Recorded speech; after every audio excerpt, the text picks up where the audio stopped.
dovrà affrontare in un'aula di tribunale l'accusa di aver truffato per anni la Regione, il presidente della Commissione Bilancio Riccardo Savona, anzi per la precisione di aver costruito un sistema per farlo.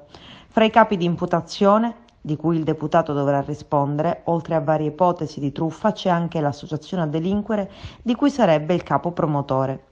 Medesime accuse dovranno affrontare anche la figlia del deputato Simona, la moglie Maria Cristina Bartazzo e 3 soci collaboratori.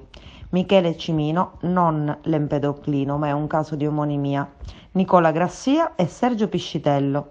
Per il GIP Marco Gaeta ci sono tutti gli elementi perché ci sia un processo che stabilisca, come sostiene la Procura, se esiste un sistema Savona in grado di drenare dalle casse regionali centinaia di migliaia di euro grazie a progetti e corsi di formazione patacca organizzati fra il 2012 ed il 2019. Tutte bugie, ha sempre sostenuto il deputato, che non ha mai inteso dimettersi. Paradossale posizione quella di Savona, accusato di aver sottratto fondi alla Regione e al contempo nume tutelare del bilancio.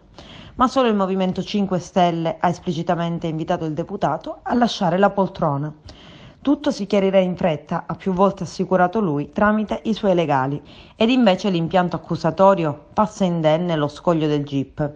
Dalla batteria di contestazioni dei magistrati scivola via solo un capo di imputazione, disinnescato dalla prescrizione.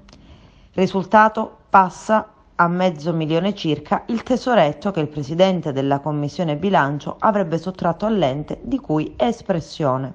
Secondo il procuratore aggiunto Sergio De Montis e i suoi PM, Savona avrebbe costruito un vero e proprio sistema stabile e strutturato per frodare la regione e ne era il capo.